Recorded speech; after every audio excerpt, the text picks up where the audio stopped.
अपने गुरु को कुछ और काम में लगा देते थे प्रहलाद जी, और उनके प्रहलाद जी के साथ में जो और दैत्य बालक थे वह सभी दैत्य बालक को धर्म का उपदेश करते और भगवान का नाम स्मरण कराते।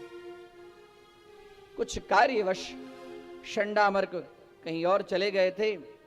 हिरण्यकशिपु के मन में एक दिन विचार आया कि जाकर मैं देखूं कि मेरा पुत्र अभी सुधरा कि नहीं सुधरा, हमारे गुरुदेव ने हमारे शत्रु का नाम लेने से उसको रोका कि नहीं रोका। हाँ। तो गए, जैसे आए हैं, कुछ दिन के बाद जब आए गुरुकुल में प्रवेश किए, गुरुकुल में प्रवेश करने ही वह खुद रथ पर बैठे हैं और सारथी को कह रहे हैं कि जाकर देखो ये कैसा शोर हो रहा है, ये कैसा शोर हो रहा है, जाकर देखो। सारथी आता है और देख रहा है कि प्रहलाद जी अपने सारे दैत्यों के साथ में भगवान का धुन लेकर बैठे। हरे शरणम हरे शरणम हरे शरणम हरे शरणम हरे शरणम हरे शरणम हरे शरणम हरे शरणम शरणम हरि शरणम। सारथी आता है, देखता है कि एक तो क्लास में सब जितने सारे दैत्य के बच्चे हैं सब भगवान के धुन में मस्त हैं। हाँ, सारथी ने क्या किया कि प्रहलाद जी का हाथ पकड़ा, प्रहलाद जी ने क्या किया कि सारथी का हाथ पकड़ा, बोले तू क्या इधर उधर के चक्कर में पड़ा है, तू भी भगवान का स्मरण कर। हरे शरणम हरि शरणम हरि शरणम हरि शरणम हरि शरणम हरि शरणम हरि शरणम हरि शरणम हरि शरणम हरि शरणम हरि शरणम हरि शरणम हरि शरणम हरि शरणम हरि शरणम हरि शरणम सारथी एकदम नाचने लगा। बहुत देर हो गई, हिरण्यकशिपु के मन में हुआ कि अभी तक सारथी आया क्यों नहीं, जाकर मैं चलकर जरा देखो। और जाकर देख रहे हैं दिव्य अद्भुत स्वरूप, पूरे दैत्य के जितने बच्चे थे सब नाच रहे हैं, गा रहे हैं, और इतना ही नहीं मेरा सारथी भी भगवान के धुन में एकदम मस्त हो रहा है। हरि शरणम हरि शरणम हरि शरणम हरि शरणम हरि शरणम हरि शरणम हरि शरणम हरि शरणम हरि शरणम हरि शरणम हरि शरणम हरि शरणम हरि शरणम हरि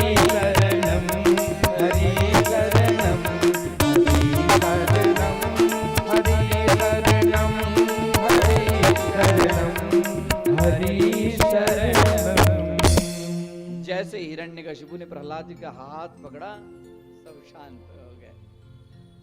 बोले मूर्ख, मैं तुझे ये सब यहाँ सीखने के लिए यहाँ भेजा हूं, और तू खुद बिगड़ा है, सारे को बिगाड़ रहा है, चल यहाँ से। और ले आए, बोले अब इसको मृत्यु दंड के सिवाय अब इसके लिए कोई उपाय नहीं। आए और आते ही बोले कि तू कह रहा है ना मेरा शत्रु तेरी रक्षा कर रहा है। हिरण्यकशिपु ने क्या किया, अपने मंत्री को कहा कि जाओ एक खंभे को सुंदर गर्म करो, और खंभे को गर्म करके मेरा शत्रु इसका सर्वत्र रक्षा करता है ना, और इसको कहो कि इस खंभे को पकड़े, तब मैं देखूं। और प्रहलाद जी हाथ जोड़े हैं, खंभा एकदम लाल लाल, लोहे का खंभा एकदम लाल लाल। हिरण्यकशिपु कह रहा है पुत्र सब जगह मेरा शत्रु तेरी रक्षा करता है ना, आज मैं देखता हूं कि तेरी रक्षा मेरा शत्रु कैसे करता है। पकड़ इस खंबे को और देखूं कि हमारा सब जगह रक्षा करने वाला हमारा जो शत्रु है क्या यह भी खंबे में है। और खंबे में तब तक क्या एक कीड़ी की लाइन, एक कीड़ी नजर आ रही है। बोली इतना गर्म खंबा में एक कीड़ी, हो न हो मेरे परम पिता परमात्मा मेरे नाथ यहीं पर है। बोले हाँ पिताजी। और जैसे एकदम जोर से गए, खंबे को पकड़ने, खंबे को पकड़े उससे पहले ही जोर से धड़ाम से आवाज आई।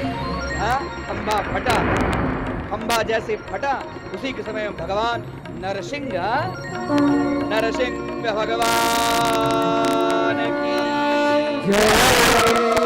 हाँ, भगवान का दिव्य स्वरूप और ऊपर का भाग भगवान का पशु का, नीचे का भाग मनुष्य का, पीतांबर धारण किए हुए, हाँ, आंख लाल लाल करते हुए जोर से एकदम नक को इधर फैलाते हुए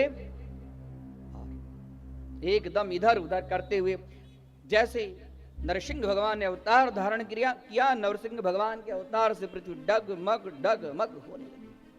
ये देखकर तो हिरण्यकशिपु की हालत खराब हो गई। सीधे नरसिंह भगवान खंभा फाड़ कर निकले और निकलते ही आगे बढ़े और आगे ही बढ़ते हुए हिरण्यकशिपु का माथा पकड़कर नीचे गिरा। हिरण्यकशिपु इधर उधर, तब तक फिर से इच्छा हुई हिरण्यकशिपु का मैं तलवार लूं और भगवान के सामने तुरंत लड़ने के लिए। तब तक भगवान एक लात मारा उसको, एकदम चौखट के ऊपर में जाकर चौखट के पास में गया, वहीं भगवान चले गए। और भगवान चले गए तब तक संध्या काल का समय था।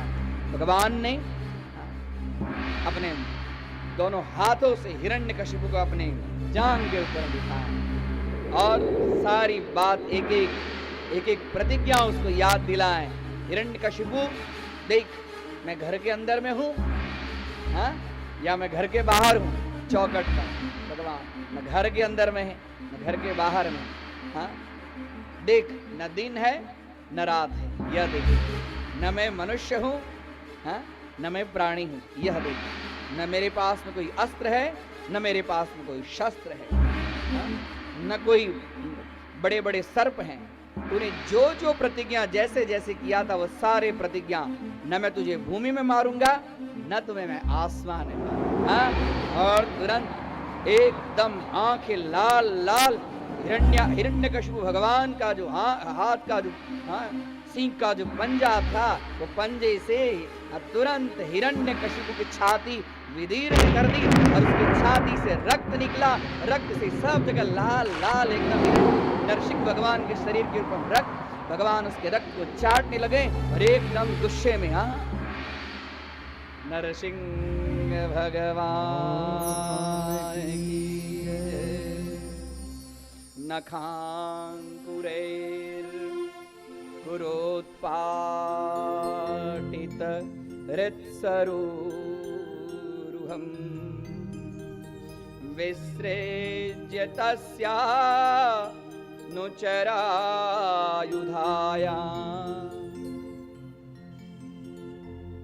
नखांकुरे अपने आयुधों के अस्त्र शस्त्र से भगवान ने हिरण्यकशिपु के हृदय फाड़ दिया। अब तो भगवान इतने क्रोध में हैं, एकदम क्रोध में। कोई भगवान के पास में हाँ हिन एकदम इस स्थिति को देखकर सबकी हालत खराब, कोई उनके पास में जाने के लिए तैयार नहीं। नारद जी, सब लोग बोले नारद जी कुछ उपाय कीजिए। बोले हाँ। नारद जी ने कहा था कि ऐसा रूप तो मैंने कभी भगवान का कभी देखा ही नहीं था। जल्दी से लक्ष्मी मैया को लाइए, लक्ष्मी माता को देखेंगे तो भगवान शांत हो जाएंगे। लक्ष्मी माता को जल्दी से बुलाया जाए, जल्दी से बुलाया जाए। लक्ष्मी माता जैसे आई कि लक्ष्मी माता के ऊपर में भगवान बोले कि आज तक मेरे ये नाथ है, मैंने अपने नाथ का ऐसा स्वरूप कभी देखा नहीं।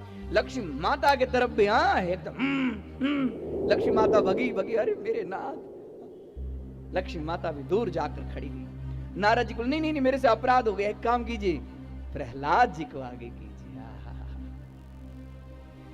प्रहलाद जी को आगे कीजिए। नरसिंह भगवान के पास में प्रहलाद जी को आगे जैसे किया गया, ऐसे प्रहलाद जी देखते नरसिंह भगवान उसको अपने जी से चाटने लगे। वात्सल्य प्रेम, पुत्र मुझे आने में बड़ी देर हो गई, मुझे बहुत देरी हो गई, मेरे कारण तूने कितना कष्ट सहा। हाँ? भगवान उसको छाती भी लगाए। उस स्वरूप को देखकर प्रहलाद की आंखें नीची नहीं हो रही। ऐसा दिव्य स्वरूप, इतना सुंदर। पुत्र अब तुझे कोई चिंता करने की जरूरत नहीं, मैं आ गया। आकाश में पुष्पों की वर्षा हो रही है, सब लोग नरसिंह भगवान की जय, नरसिंह भगवान की जय, नरसिंह भगवान की जय जय जयकार कर रहे हैं। प्रहलाद जी हाथ जोड़े खड़े हैं, नरसिंह भगवान की आंखों से जैसे अश्रुपात हो रहा है, मेरे कारण कितना कष्ट तुमने सह किया। सुंदर प्रहलाद जी स्तुति करते हैं। ब्रह्मादयः सुरगणा मुनयोत सिद्धा सत्वैकतानमतयो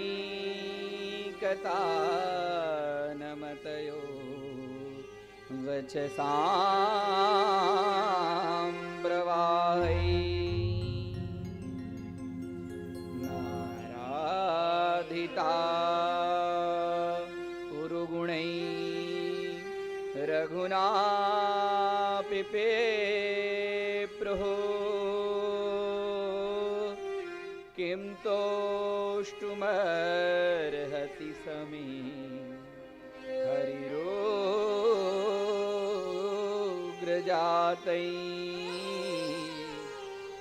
किं तोष्टतु मर्हति समे हरियोग्रजातै।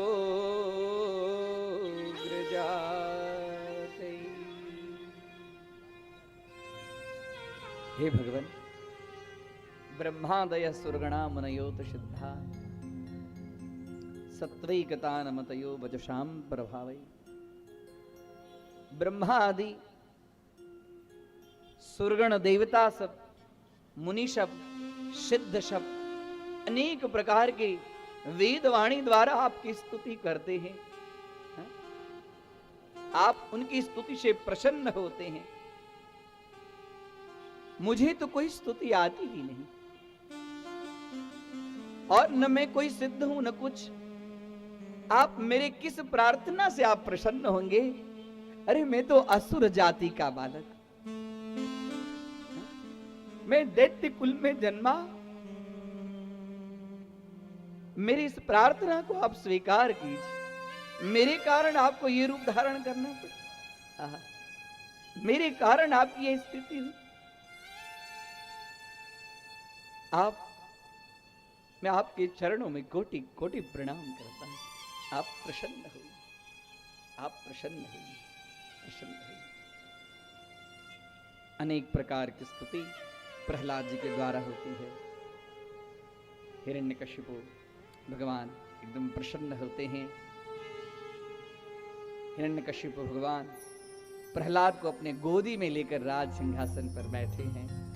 ऐसा स्वरूप आज तक इतिहास में भगवान का कैसा स्वरूप न किसी ने कोई देखा था न सुना था। ब्रह्मा जी आए वहां पर, ब्रह्मा जी स्तुति करने लगे, और स्तुति करते समय ही भगवान व ब्रह्मा जी को भी कहते हैं कि हे ब्रह्मा जी, हाँ, आप कभी किसी को इस तरह से वरदान मत दीजिए। आपकी कोई तपस्या करे, उस तपस्या के फलस्वरूप में आपको जैसी इच्छा होती वैसे वरदान दे देते हैं। उस वरदान के फलस्वरूप में मुझे इस तरह से रूप धारण करना पड़ता है। रुद्रगण भगवान नरसिंह भगवान की स्तुति करते, चारणगण भगवान नरसिंह की स्तुति करते हैं, सिद्धगण, लोकपाल, विद्याधर, गंधर्व, किन्नर, नागगण और वहां पर जितने असुर सब थे सब स्तुति करते हैं। नरसिंह भगवान की जय। इस तरह से भगवान नरसिंह अवतार धारण करके प्रहलाद की रक्षा किए। उसके बाद में प्रहलाद जी वहां पर राज्य शासन करने लगे। अनंत काल तक भगवत भक्त भगवान बोले वरम ब्रूहि वरम ब्रूहि वरम ब्रूहि। बोले कि अब मुझे वरदान ही देना चाहते हैं तो मेरे पिता की सदगति हो, ऐसा आप वरदान दीजिए। हाँ, जिस पिता ने उनको मारने के लिए कितने सारे उपाय, उस पिता के लिए सदगति। बोले तथास्तु। और बोले कि और मुझे कोई वरदान की इच्छा नहीं। भगवान ने अपनी तरफ से वरदान दिया कि जाओ प्रहलाद, आज से तुम्हारे वंश में किसी दैत्य को मैं मारूंगा नहीं। जा। प्रहलाद के पुत्र विरोचन थे और विरोचन के पुत्र हुए राजा बलि। राजा बलि प्रहलाद के पौत्र, उन्होंने दिग्विजय किया। दिग्विजय करके संपूर्ण पृथ्वी के ऊपर में एक छत्रपति सम्राट हो गए। और इतने ही नहीं, स्वर्ग में भी समस्त इंद्र आदि देवताओं को मार कर भगा, स्वर्ग में भी अपना आधिपत्य जमा लिया। अब देवराज इंद्र शब्द स्वर्ग के तो राजा हैं, लेकिन अभी स्वर्ग के ऊपर में असुरों का राज्य। ये कोई जरूरी थोड़ी है कि स्वर्ग मतलब देवताओं का राज्य। असुर शब्द यदि महान है, बलवान है, उनके पास में तपस्या का बल है, तो वह भी देवराज इंद्र के सिंहासन पर बैठने के अधिकारी बैठ गए। अब देवराज इंद्र दिति माता के पुत्र हैं। दिति माता के पास में आते हैं, अदिति माता के पास में आते हैं। अदिति माता को प्रार्थना करते हैं कि हे माँ, अभी हमारी स्थिति बहुत खराब हो गई है, अभी बहुत मंदी चल रही है, मेरी स्थिति बहुत खराब है। मंदी के समय स्थिति खराब होती कि नहीं होती? व्यापारियों की स्थिति मंदी जब आती तो खराब हो जाती। मेरी स्थिति बहुत खराब हो गई, मैं सभी सुखों से वंचित हो गया हूँ। हाँ, मेरे पास में कोई विमान नहीं है, मेरे पास में कोई अनुचर वगैरह भी नहीं है, मैं स्वर्ग के सुख से वंचित हो गया हूँ। न मेरे पास में कोई अप्सरा है, न मेरे पास में कोई सुख है। हाँ, मैं राजा बलि के दूत मुझे कोई देख न ले, इसके लिए मैं चोरों की भांति इधर उधर भटकता हूँ। जरा पिताजी से बोलकर कुछ करो मेरे लिए। हाँ,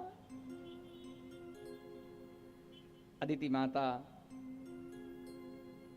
कश्यप ऋषि के पास में जाते हैं। कश्यप ऋषि से प्रार्थना करते हैं कि वास्तव में तो स्वर्ग के अधिकारी तो देवता सब हैं और अभी असुरों का साम्राज्य हो गया है, ये आपके मेरे ऊपर कृपा हो तो कुछ।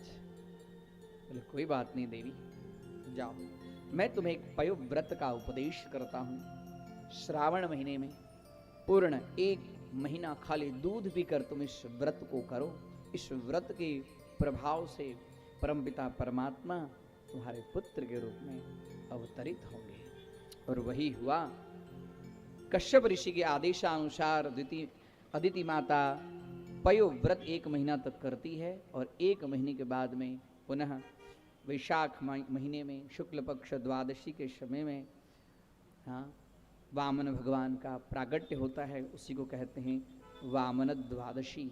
वामन भगवान की जय। वामन भगवान का स्वरूप अवतरित हो गए। माँ उनके स्वरूप को देखकर बड़े आश्चर्यचकित हो गए। छोटा स्वरूप वामन भगवान का, ब्रह्मचारी का स्वरूप। कश्यप ऋषि बोले कि देवी, तुम्हारा भाग्य है कि तुम्हारे पुत्र के रूप में नारायण स्वयं आए हैं। इस बार भगवान याचक बनने के लिए आए हैं। याचक मतलब मांगने वाले। मांगने वाले क्या बोलते हैं? याचक बोलते हैं। भगवान याचक के रूप में आए हैं, इसके लिए बौने हो गए। जो जीव याचना करता है वह बौना हो जाता है, छोटा हो जाता है। भगवान भी कहते हैं कि मैं भी जब मांगने जाता हूं तो मेरा भी कद छोटा हो जाता है। यज्ञोपवीत कश्यप ऋषि कहते हैं कि देवी जल्दी से इनका यज्ञोपवीत संस्कार करो, देखने में बड़े शुभ। वामन भगवान को जो देखे वो देखते ही रह जाए, इतना सुंदर। यज्ञोपवीत संस्कार के लिए सुंदर आयोजन किया गया। यज्ञोपवीत में सभी बड़े बड़े ऋषि महर्षि देवताओं को आमंत्रित किया गया। किसी ने वामन भगवान को छत्र दिया, किसी ने चामर दिया, किसी ने कमंडल दिया, किसी ने उनको बैठने के लिए आसन दिए, किसी ने उनको मृग चर्म दिए। सब ने सब कुछ दिया। अब यज्ञोपवीत में होता क्या है? यज्ञोपवीत में जब तक भिक्षा की विधि नहीं होती है, माँ भीख देती है। माँ भिक्षा देती है। यज्ञोपवीत में जो बटुक होता है वो वेदारंभ के समय में माँ से भिक्षा मांगता है। और माँ से ही नहीं भिक्षा मांगता है, माँ के बाद में अन्य और जो लोग होते हैं कि अब माँ मैं गुरुकुल में जाऊंगा, अब मुझे भिक्षा दो। भिक्षा समय अपना भी भरण पोषण करूंगा और मैं अपने आचार्य यानी बृहस्पति जी के लिए भी कुछ लेके आऊंगा। यज्ञोपवीत का सुंदर शुभारंभ के समय में माँ के पास में गए, माँ भिक्षा दी।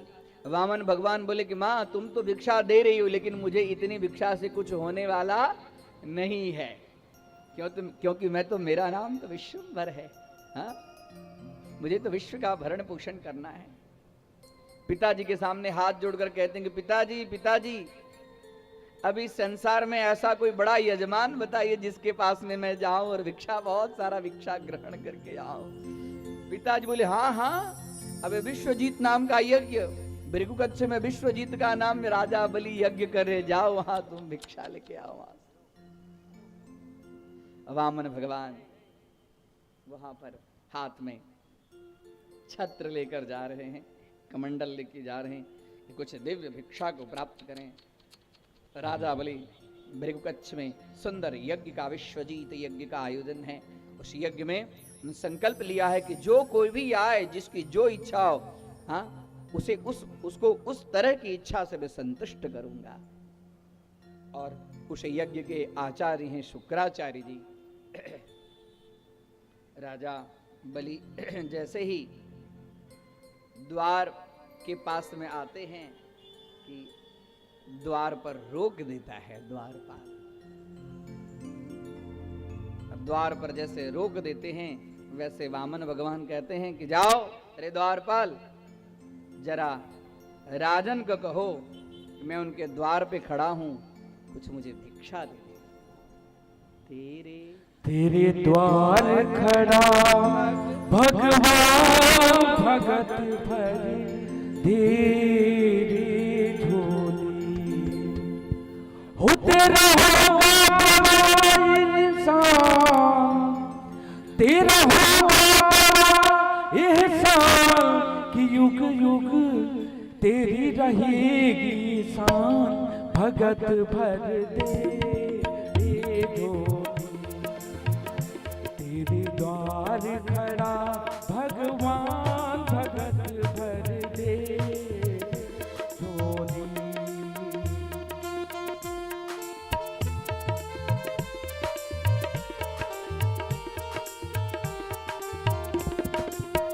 तेरे द्वार खड़ा भगवान, भगत भर दे झोली, हो तेरा होगा बड़ा एहसान कि युग युग तेरी रहेगी शान, भगत भर दे झोली। तेरे द्वार खड़ा भगवान, भगत भर दे झोली।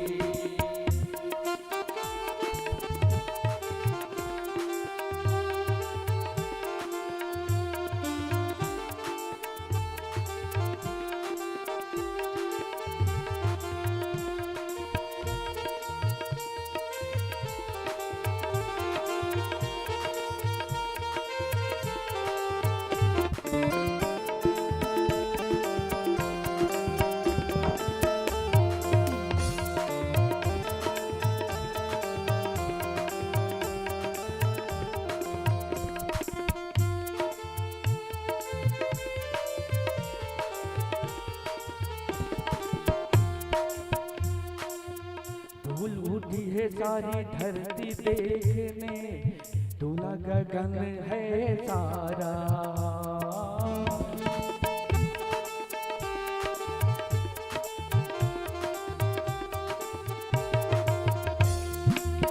धूल उठी है सारी धरती देखने, दूल्हा गगन है सारा, भीख मांगने तेरे दरस पर,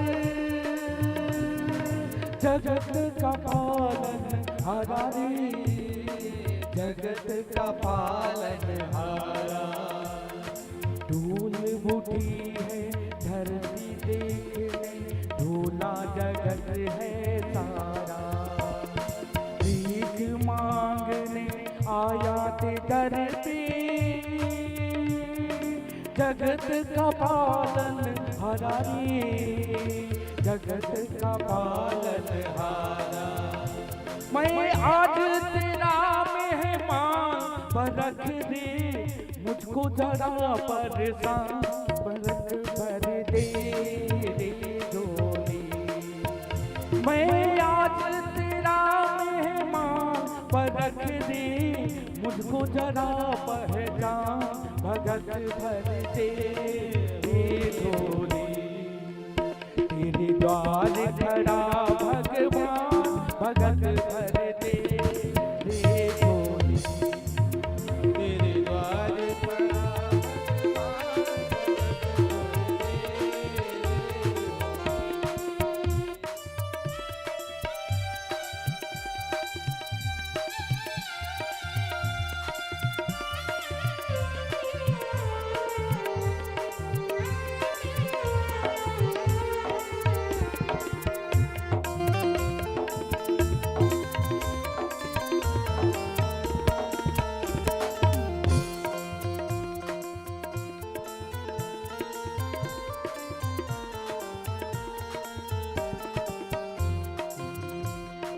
द्वार खड़ा भगवान भगत भर दे रे झोली। तेरे द्वार खड़ा भगवान भगत भर दे रे झोली। तेरे द्वार खड़ा भगवान भगत भर दे झोली। मैं आज तेरा मेहमान परख दे, मुझको जरा पहचान भगत भर दे झोली। मेरे द्वार खड़ा भगवान भगत भर दे झोली। तेरे द्वार खड़ा भगवान भगत भर दे झोली। भगत भर दे झोली, भगत भर दे। वामन भगवान की जय।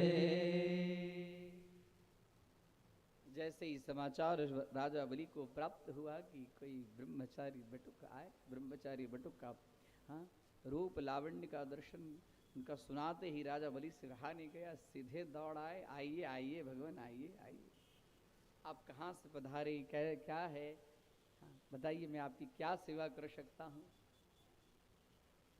इसी समय भगवान का स्वरूप ही ऐसा था वामन भगवान का कि जो देखे वो देखते ही रह जाए। भगवान का स्वरूप ही है मोहन स्वरूप। भगवान वामन का स्वरूप ही है कि एक बार जो कोई उनके तरफ देखे उसके बाद मोहित हो जाए। राजा बलि की पुत्री रत्नमाला भगवान को देखकर मोहित हो गई। उसके मन में एक ऐसा विचार आया, भगवान तो अंतर्यामी है ना, उसके मन में विचार आया, आहा इतना सुंदर स्वरूप, इतनी सुंदर अच्छे, इतना सुंदर बच्चा लगता है, गोल मटोल। ये यदि मेरा पुत्र होता ना तो मैं इसको अपने अच्छे ढंग से दूध पिलाती, अपने स्तन दूध पिलाती। भगवान ऐसे यदि आप मुझे पुत्र के रूप में प्राप्त होते तो मैं आपको दूध पिलाती। भगवान ने कहा तथास्तु। भगवान तो अंतर्यामी है, भगवान ने तथास्तु। राजा बलि बोले आदेश कीजिए। बोले मैं तो भिक्षा लेने आया हूँ, मेरा यज्ञोपवीत संस्कार हुआ है और हमारे माता पिता ने कहा कि सबसे बड़े यजमान अभी पृथ्वी के आप ही हैं, इसके लिए आपके पास आया, तो आप मुझे भिक्षा दीजिए। शुक्राचार्य जी रोकते हैं राजा बलि को कि राजा बलि ये जानते नहीं ये कौन है। बोले अब कौन है, तो विष्णु स्वरूप हैं और तुम्हारे तुमसे सब कुछ छीन लेंगे। राजा बोली कि यदि भगवान विष्णु मेरे पास याचक बनकर आए हैं तो इससे और सौभाग्य की बात मेरे लिए क्या होती है कि साक्षात नारायण हमारे पास में कुछ मांगने के लिए आए हैं। और फिर आप बोल रहे हैं कि मैं इनको ना दूं। अरे इनका ही तो सर्वस्व है, मुझे देने दीजिए। नहीं, मैं तुझे नहीं देने दूंगा। तू यदि संकल्प कर लिया और इसको इनको देने के लिए संकल्प में बंध गया तो तुझे कहीं का नहीं छोड़ेंगे। बोले ना गुरुदेव, मुझे संकल्प करने दीजिए। शुक्राचार्य जी बोले कि मैं तुझे संकल्प नहीं कराऊंगा। वामन भगवान बोले कि राजन इधर आ जाओ, अभी अभी मैं गुरुकुल से पढ़ के आया हूं, संकल्प करना तो मुझे भी आता है, मैं आपको संकल्प कराता हूं। वामन भगवान बोले हाथ में जल लीजिए। शुक्राचार्य से अभी भी रहा नहीं गया, बोलिए मेरी बात मानने के लिए तैयार नहीं। इसके लिए जो कमंडल में जल लेने के लिए बोले ना, शुक्राचार्य जी क्या किए कि जल का जो कमंडल का जो नोकी होता है, नोकी केतली जैसे जो नोकी होती है, वो नोकी में एक कीट बन के, कीड़े बन के घुस गए उसके अंदर। अब जल गिर नहीं रहा है। राजा बलि बार बार कह रहे हैं जल गिर नहीं रहा है। वामन भगवान बोले राजन इधर आओ, इधर आओ, इसमें कुछ जरूरी चीज है कि कीड़ा हो सकता आ गया होगा, मैं जरा इधर आओ। वहीं पर यज्ञ मंडप के पास में एक कुश था, वो कुश लेकर और वो जो कमंडल का जो नाली था, हाँ, कमंडल के नाली में जैसे ही ठोके कि शुक्राचार्य जी की एक आंख में कुश लगा, शुक्राचार्य जी का एक आंख ही बह गया, धड़ाम से शुक्राचार्य जी कमंडल से बाहर आए। तब से शुक्राचार्य जी का एक आंख कम हो गया, एक आंख की ज्योति कम हो गई। वामन भगवान राजा जान रहे हैं कि साक्षात सशंक चक्रम शकिरीट कुंडलम मेरे सामने आए हैं, हाथ में जल लिए। बोले और नहीं कुछ राजन, मुझे 3 पग पृथ्वी चाहिए।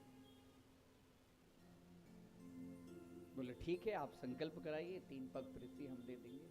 बोले हाँ 3 पग पृथ्वी तो चाहिए, लेकिन तुम्हारे पग से 3 पग पृथ्वी नहीं चाहिए, हमारे पग से 3 पग पृथ्वी में लेता। राजा बलि भगवान तो जो कुछ बोल रहे हैं, अभी राजा बलि इतने मोहित हो गए हैं कि कुछ बोलने की इच्छा ही नहीं थी। तथास्तु हाँ हाँ करते जा रहे हैं। संकल्प किए, संकल्प में बोले आप मांगिए, कहां से आप क्या मांगना चाहते हैं। वामन भगवान ने अपना विराट स्वरूप, सहस्त्र शीर्घा पुरुष सहस्त्राक्ष सहस्त्रपात, हाँ इतना बड़ा पांव फैलाए कि सीधे यहाँ बैठे हैं, यहाँ पृथ्वी पर हैं, और पृथ्वी पर ऐसे एक पग फैलाए तो स्वर्ग में उनका एक पांव। राजन ये देखो मेरा प्रथम पग। हाथ जोड़कर ऐसा स्वरूप का देखने में तो वामन है, छोटे हैं, लेकिन यहां से पृथ्वी से लेकर स्वर्ग तक इनका पांव चला गया। राजन दूसरा पग मैं कहां रखूं? बोली यहां पाताल तक मेरा राज्य शासन है, सीधे ही पाताल तक, स्वर्ग से लेकर पाताल तक कुछ बचा ही नहीं।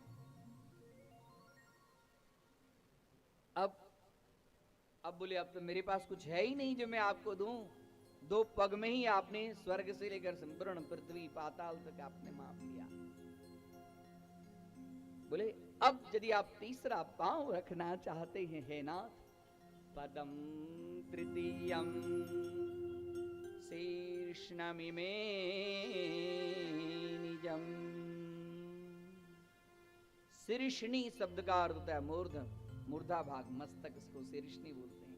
मैं मम निजम मतलब मेरे मस्तक पर आप तीसरा पांव रखिए। अब आपको तीसरा पांव रखने के लिए, आपको देने के लिए और मेरे पास में कोई चीज नहीं है।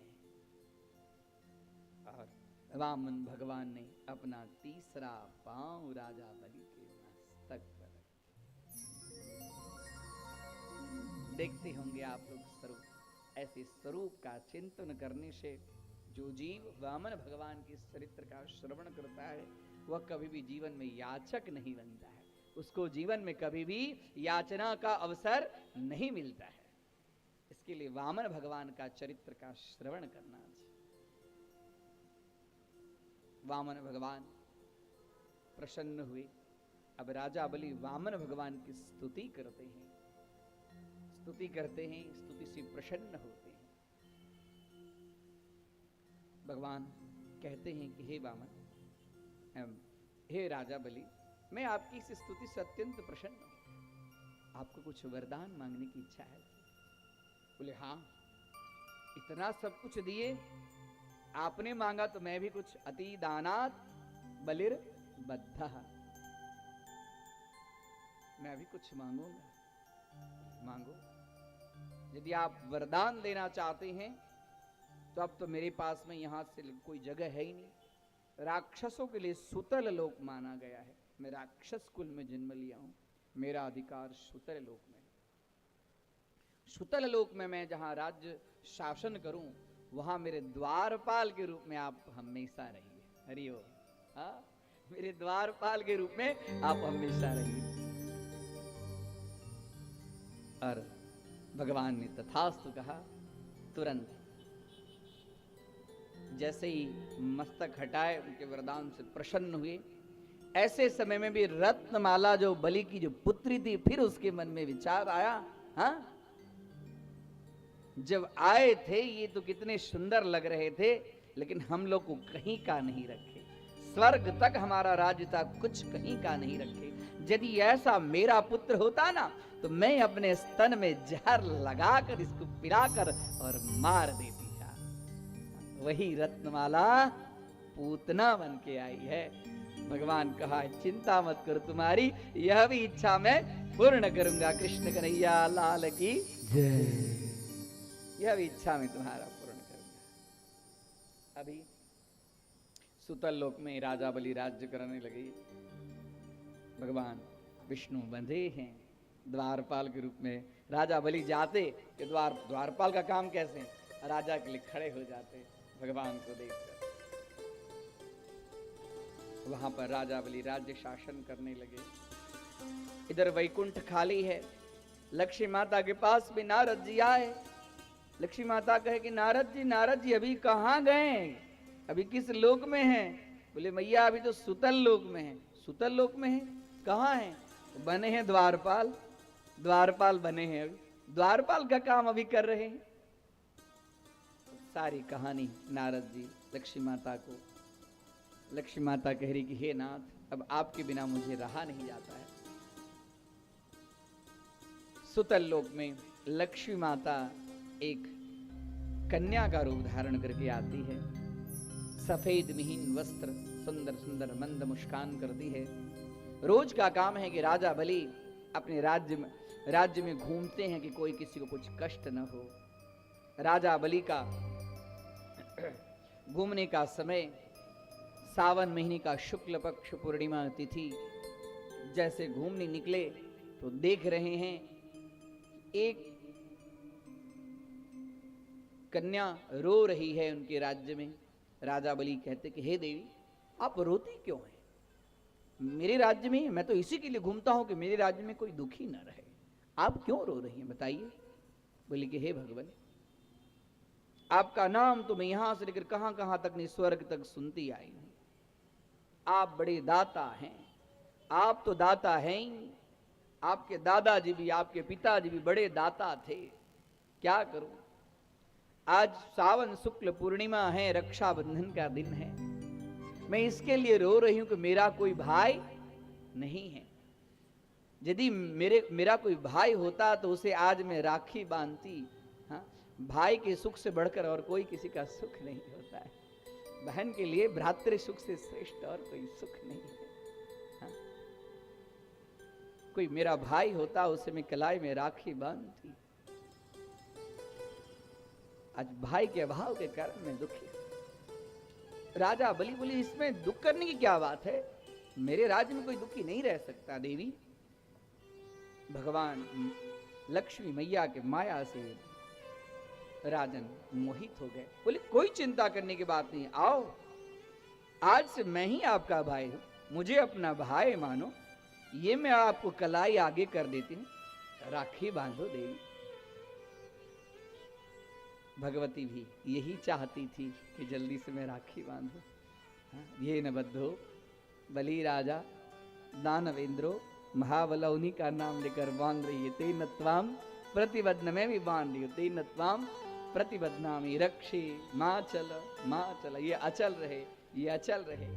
हाँ, हमारा भाई हमेशा फले फूले। हाँ, बोले बस बहना, बड़ी कृपा हुई। लेकिन बहना, मैंने भी सुना है कि जो बहन रक्षा बांधती है भाई को, उसके बदले में कुछ न कुछ देना होता है। तो तुम मांगो, जो तुम्हारे पास नहीं हो वो मांगो। जो तुम्हारे पास है वो क्या मैं तुम्हें दूंगा, जो तुम्हारे पास नहीं हो वो मांगो, मैं तुम्हें दूंगा। बोले हाँ राजन, मेरे पास एक ही चीज नहीं है, बाकी तो सारे लोग को मैं ही देती हूं, मुझे कौन लोग देगा। एक ही चीज नहीं, बोले क्या? ये तुम्हारा जो काला कलूठा जो द्वारपाल है ना, वो तब से मुझे इधर इधर इधर उधर निगूर रहा है, वो दे दो और मुझे बस कुछ नहीं चाहिए। बलि समझ गए कि और कोई नहीं, माँ लक्ष्मी आई है और मुझे भ्रातृ सुख से औतप्रोत मुझे प्रफुल्लित करने, मुझे उत्साहित करने आई है। राजा बलि भगवती महालक्ष्मी के चरणों में वंदन करते हैं और समझ गए, इशारा किए, वहीं पर भगवान लक्ष्मी नारायण का दर्शन उनको होता है और वहीं पर लक्ष्मी नारायण अदृश्य हो जाते हैं। तब से राजा बलि भगवान की स्तुति में हमेशा मस्त रहते हैं। इस तरह से प्रहलाद चरित्र की कथा। अब आगे की कथा कहते हैं कि चाक्षुष मनवंतर में एक बहुत सुंदर एक कथा आती है कि पुण्य फल की इच्छा सबको है, लेकिन पुण्य कर्म करने की इच्छा किसी को होती नहीं है। हाँ?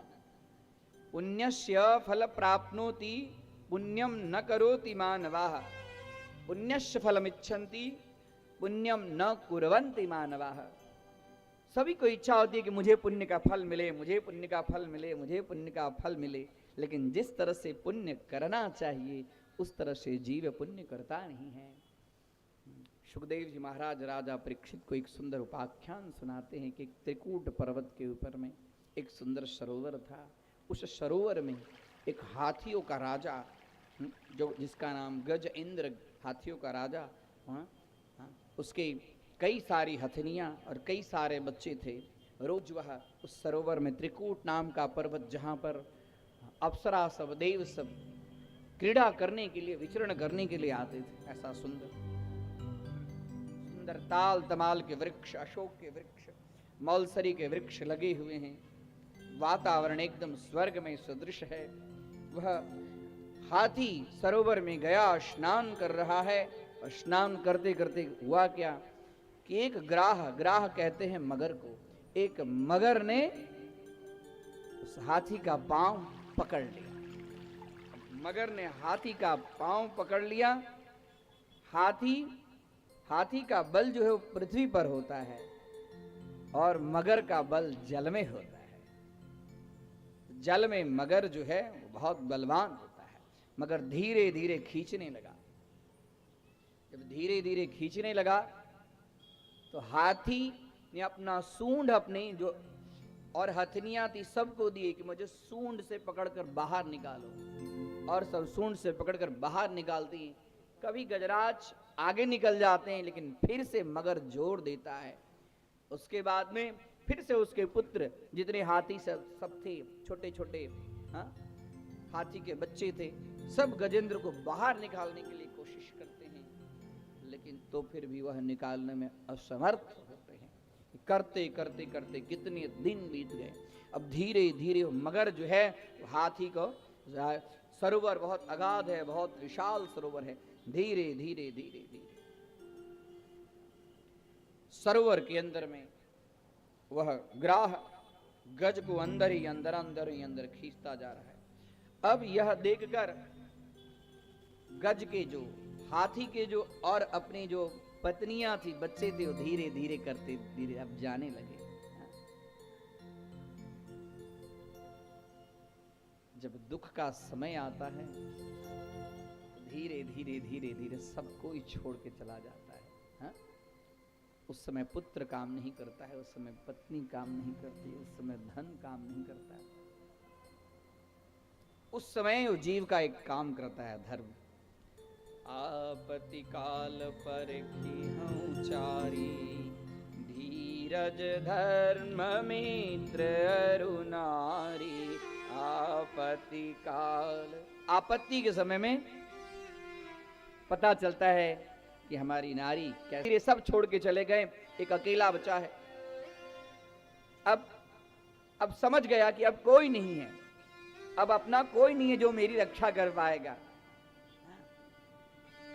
जब सब छोड़ देते हैं तो उस समय डॉक्टर भी अपने सारी प्रयत्न जब कर लेता है, सारा टेक्नोलॉजी का उपयोग कर लेता है, जब उसकी दवाई से आदमी जब ठीक नहीं होता है तो क्या बोलता है, अब जाइए आप भगवान से प्रार्थना कीजिए।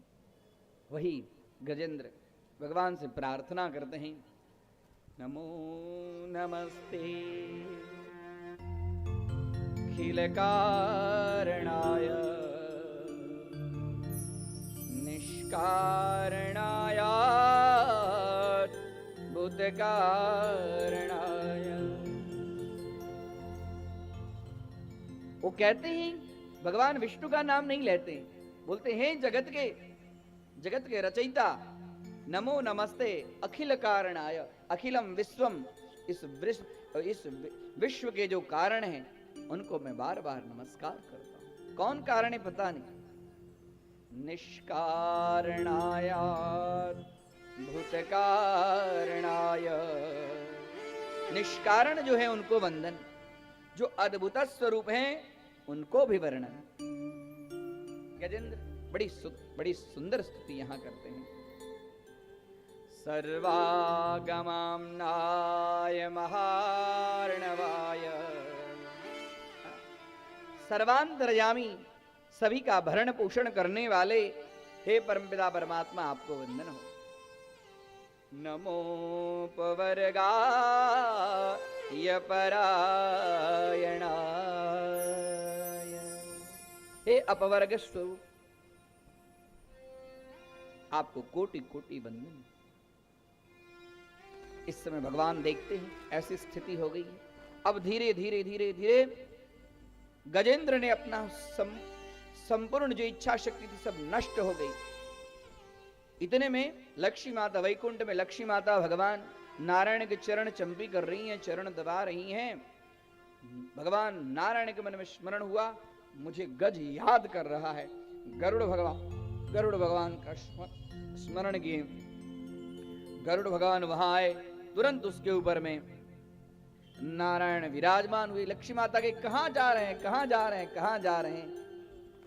सुंदर वर्णन मिलता है। लक्ष्मी माता को कहते हैं ग, लक्ष्मी माता को कहते हैं मैं कहां जा रहा हूं ग, और जो कहते कहते तो त्रिकूट पर्वत के अंदर सरोवर के पास में, वह गज के पास में कितनी जल्दी आए कि अब समय नहीं। ग और ज, और तुरंत, और जैसे भगवान नारायण को आते देखते हैं, उस समय देखते हैं कि नारायण आगे, वहां एक सरोवर में कमल का फूल खिला था। सोन्तः सरस्योरुबलेन गृहीत आर्तो दृष्ट्वा गुरुत्मतिहरिं खगुपादचक्रम् उच्छेप्य साम्बुजकरं गिरमाग्रचार्धान्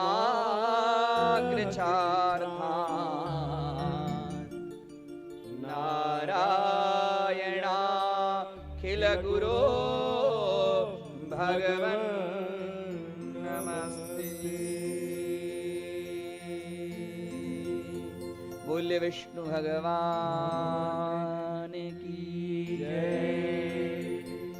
सरस्युरुबलेन, सरोवर के अंदर में गृहीत आर्तः, दुखी होकर गृहीत ग्रहण किया क्या, उक्षिप्य साम्बुज करम, अंबुजः कमलः, अपने सूंड से कमल को पकड़ा, गिरमाह कृच्छ्रात्, दृष्ट्वा गुरुत्मति, वो परमपिता परमात्मा भगवान नारायण को देखकर उनके हाथ में देखे क्या, उपात चक्र है, इनके हाथ में चक्र देख रहे हैं, आकाश मार्ग से अभी अभी आए हैं।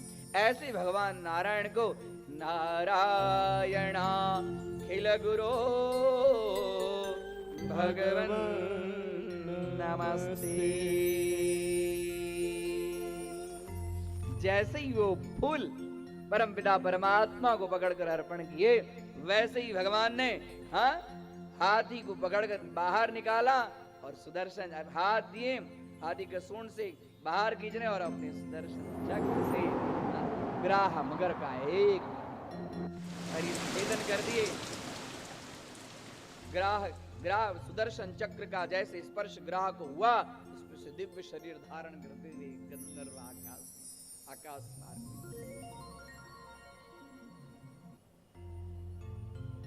राजा परीक्षित पूछते हैं कि ऐसा हाथी का कौन सा तप था, ऐसा हाथी का कौन सा तप था जिसके फलस्वरूप भगवान वहां पर आए।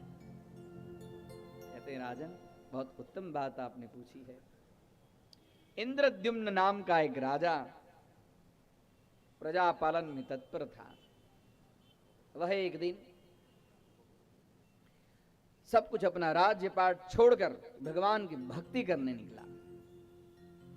राज्यपाट का क्या होगा नहीं होगा उसकी उसको कोई चिंता नहीं थी, और निकला भगवान की भक्ति करने। और भगवान की भक्ति करने निकला, बैठा ध्यान में। उसी समय अगस्त्य ऋषि वहां पर आए हैं।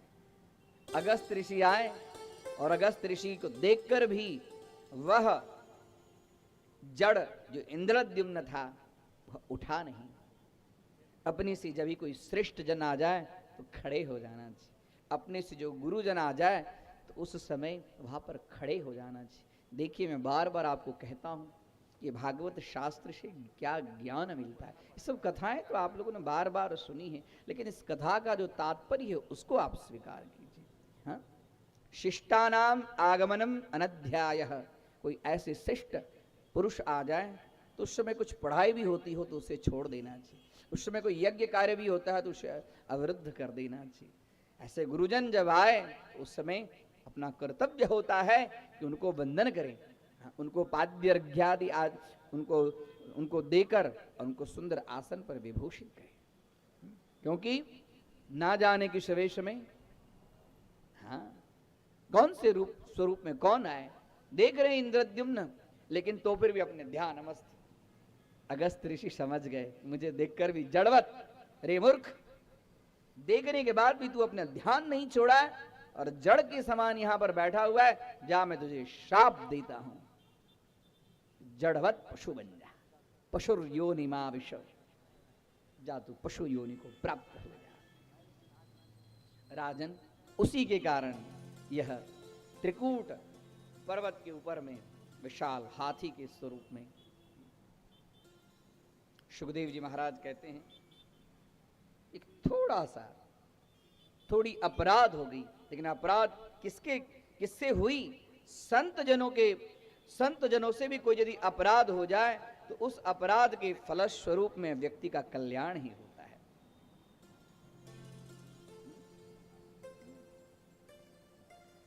मूर्खों से दोस्ती भी अच्छी नहीं और विद्वानों से दुश्मनी भी अच्छी।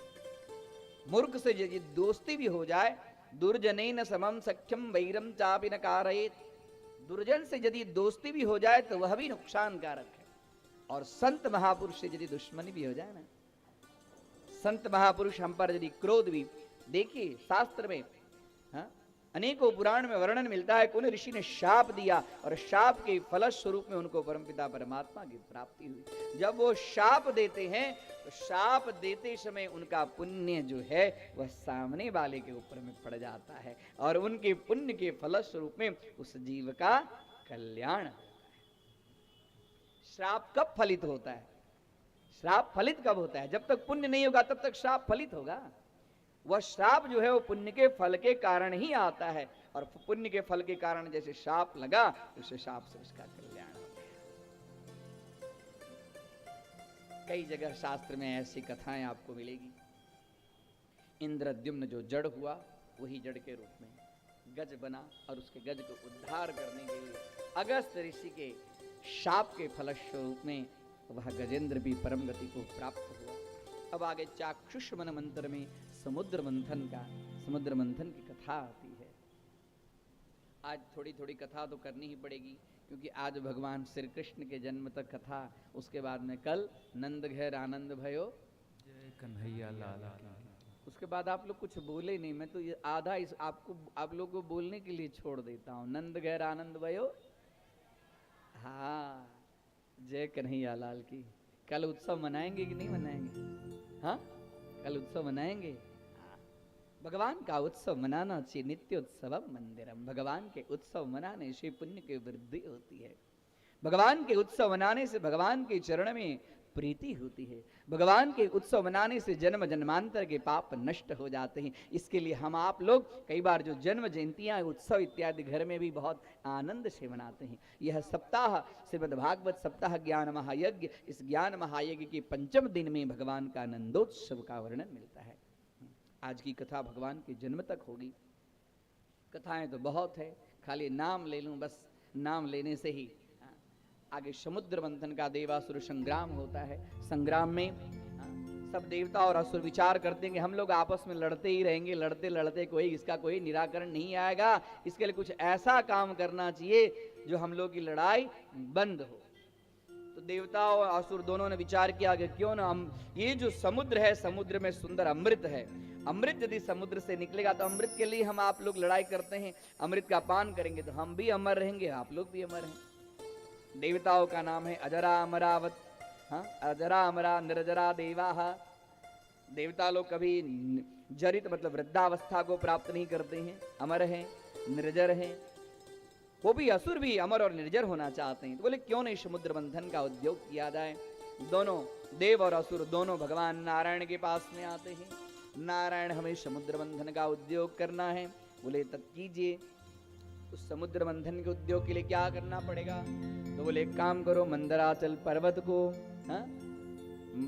मंदराचल पर्वत को मथो, उसको मथनी बनाओ और शेषनाग की डोरी और देव और असुर दोनों अरस परस में उसको मथो और उसको मथने से जो कुछ उसके अंदर में समुद्र के अंदर में जो अमृत है वो अमृत बाहर निकलेगा और उस अमृत का पान करो। ऐसा ही हुआ। अमृत मंथन का उद्योग शुरू हो गया। मंदराचल पर्वत कहां से लाएं। मंदराचल पर्वत कोई साधारण तो है नहीं। मंदराचल पर्वत सब गए, देव गए, दानव गए, सब लोगों ने लिए, लेकिन मंदराचल पर्वत हिला तक भी नहीं। इतना भारी मंदराचल पर्वत था।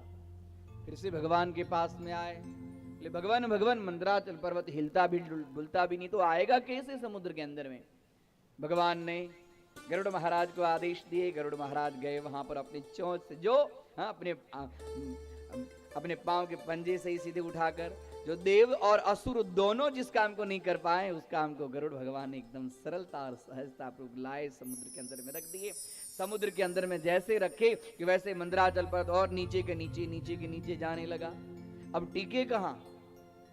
अब ये तो सीधे पाताल में चला जाएगा। इसको टिकने के लिए कुछ उस समय फिर से देवता लोग और दानव लोग फिर से भगवान की स्तुति करने लगे। भगवान प्रसन्न हुए और पृष्ठे भ्राम्यदि मंद मंदर गिरो ग्रावाग्र कंडूयनम। भगवान ने अपने पीठ के ऊपर में भगवान ने कूर्मा अवतार, कच्छप का एक अवतार धारण की और कच्छप का अवतार धारण करके अपने पीठ के ऊपर में मंदराचल पर्वत को लिए। और मंदराचल पर्वत के बाद में देव और दानव दोनों मथने लगे और मथते मथते सर्वप्रथम समुद्र मंथन के समय में सर्वप्रथम विष निकला। 14 रत्न उसमें से निकले। सबसे पहले विष निकला। विष निकलते ही सब लोग हाहाकार मचाने लगे। सब लोग बोले विष कौन पिएगा, ये विष कौन पिएगा। तभी सभी देवी देवता देव और दानव दोनों ने भगवान शिव जी की स्तुति की और शिव जी वहां पर आकर विष को धारण करते हैं। उसके बाद में कामधेनु, उच्चैश्रवा, ऐरावत, कौस्तुभमणि, कल्प वृक्ष, अप्सरा, लक्ष्मी, वारुणी, ऐसे करते करते करते लास्ट में अमृत निकलता है। अमृत धन्वंतरी महाराज एक सुंदर अमृत का कलश लेकर निकलते हैं। अमृत का कलश लेकर जैसे निकले कि सब ये अमृत हम पिएंगे तो हम पिएंगे, हम पिएंगे तो हम पिएंगे। भगवान समझ गए कि अब यहाँ फिर से इन लोगों की लड़ाई होगी। इसके लिए भगवान ने एक सुंदर मोहिनी अवतार धारण किया और मोहिनी अवतार धारण करके भगवान मोहिनी अवतार जैसे धारण किए, धारण करते हुए सब असुर सब मोहित हो गए। भगवान ने इशारे में ही देवताओं को कहा आप चिंता मत करो। भगवान के रूप को देखकर भगवान ने कहा अरे दानवों और देवताओं रुक जाओ, तुम लोग इस अमृत कलश के लिए अपने आप आपस में लड़ते रहोगे। एक काम करो, दोनों की लाइन बनाओ और मैं न्याय पूर्वक दोनों का अमृत परिवेषण करूंगा। तो जैसे अमृत परिवेषण करने लगे देवताओं की लाइन में, तो सबसे पहले दानव सब बोले अरे हमें पहले पिलाओ, हमें पहले पिलाओ। भगवान बोले मोहिनी अवतार धारण किए। भगवान अपने तरफ जैसे चितवन नजर से देखती, सबकी बोलती बंद हो जाती। भगवान ने कहा, अरे दानवो, इसमें तो ऊपर पानी पानी रखा है, नीचे जो रगड़ा वाला माल है वो उसके बाद में हम आप लोग को पिलाएंगे, पहले देवताओं को पिलाने दीजिए। इसी बीच में सूर्य और चंद्र दोनों के बीच में एक सिंहिका का पुत्र जो राहु था वह बैठ गया। और जैसे ही भगवान ने सूर्य को दिए और उसी समय सिंहिका का पुत्र भी ले लिया और चंद्रमा को दिए, तब तक सूर्य और चंद्र दोनों ने कहा कि दानवः दानवः दानवः। उसी से भगवान तुरंत सुदर्शन चक्र का स्मरण किया और सुदर्शन चक्र से उस सिंहिका के पुत्र को गला का छेदन कर दिए। तब तक क्या हुआ था कि अमृत नीचे चला गया था। उसके फलस्वरूप में वह दोनों शरीर में राहु और केतु के रूप में उसकी उपस्थिति हुई। इस तरह से भगवान ने मोहिनी अवतार धारण करके और अमृत का परिवेषण किया।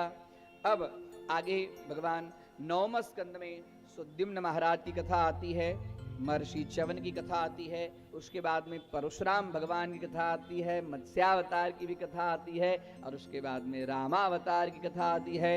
आदौ राम तपोवनादिगमनं पश्चात् हत्वा मृगा कांचनं वैदेही हरणं जटायुमरणं सुग्रीव संभाषणं बाली निग्रहणं समुद्रतरणं लंकापुरी दाहनं पश्चात् रावण कुंभकर्ण हननम् एतद् रामायणम्। बोलिए सियावर रामचंद्र भगवान की जय। श्रीमद् भागवत में मात्र 2 अध्याय में ही भगवान रामचंद्र के चरित्र का वर्णन किया गया है। अब इसके बाद में रामचरित्रावतार, मत्स्यावतार इत्यादि सारे अवतारों का वर्णन एकदम संक्षिप्त रूप से भी भागवत में कहा गया है।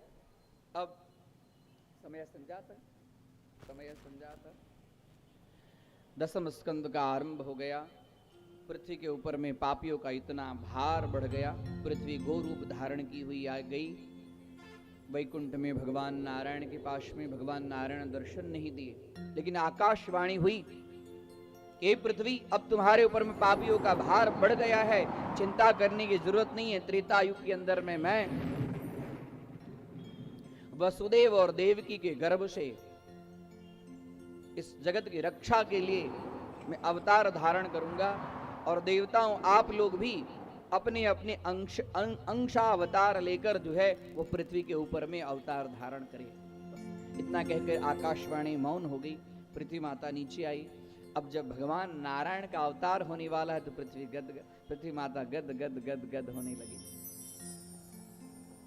उस समय उग्रसेन राजा का राज्य था, उसका भाई देवक, उसके एक पुत्री जिसका नाम था देवकी, और देवकी का विवाह वसुदेव, कंस के जो भाई, कंस के मित्र थे वसुदेव, यदुवंशी परम मित्र थे। कंस की इच्छा थी मैं अपनी बहन का विवाह देवकी से करूं। बड़ी विवाह धूमधाम से हुई, और धूमधाम से विवाह करने के बाद में इच्छा हुई मैं अपने बहन को खुद ही छोड़ने जाऊं। रथ पर सवार होकर वसुदेव और देवकी को मार्ग में अपने राज्य महल के द्वार के पास में जैसे गया, उस समय आकाशवाणी हुई, रे दुष्ट कंस, इस बहन को तू छोड़ने जा रहा है, इस बहन के उत्सव में तू इतना प्रसन्न हो रहा है, इसी का उसकी 8वीं संतान, उसका 8वां पुत्र जो है वो तुम्हारे मृत्यु का कारण, तुम्हारी मौत बनकर जन्म लेगा। ऐसी आकाशवाणी, और तुरंत आकाशवाणी सुनते ही जो कंस के अंदर में जो इतनी सरलता थी वो तुरंत दुष्टता के अंदर में बदल गई, और दुष्टता के रूप में बदलकर सीधे ही कंस देवकी का माथा पकड़कर रथ से नीचे उतारा और अपना खड्ग लेकर देवकी को मारने के लिए तैयार हुआ। आज देवकी रहेगी ही नहीं तो 8वां संतान कैसे आए। देवकी को मारने के लिए तैयार हो गया। वसुदेव जी महाराज हाथ जोड़ते हैं, हे मित्र, ये आकाशवाणी हुई देवकी का 8वां संतान, इसमें देवकी का क्या कसूर? आप देवकी को मारकर क्या करेंगे? आपकी दुश्मनी तो देवकी के अष्टम गर्भ से है। आप देवकी को छोड़ दीजिए, देवकी का अष्टम संतान मैं आपको अर्पण कर दूंगा। बोले नहीं। कंस एकदम हट पकड़ के बैठा है। लास्ट में वसुदेव जी कहते हैं कि यदि आपको मेरे ऊपर इतनी विश्वास है, आप एक काम कीजिए, मुझे कैद खाने में बंद कर दीजिए और जो संतान होगी वो सब संतान हम आपको देंगे। जैसे ही वसुदेव संत थे, संत का स्पर्श होते ही कंस के अंदर में बुद्धि परिवर्तन हो गया। बोले ठीक है, जाओ दोनों कैद खाने बंद कर दो। कैद खाने बंद कर दिया गया और सर्वप्रथम वसुदेव और देवकी के द्वारा प्रथम संतान की उत्पत्ति हुई। प्रथम संतान की जैसी उत्पत्ति हुई। वसुदेव तो न्याय प्रिय लेकर आए। लेकर जैसे आए कंस के पास, मित्र लो।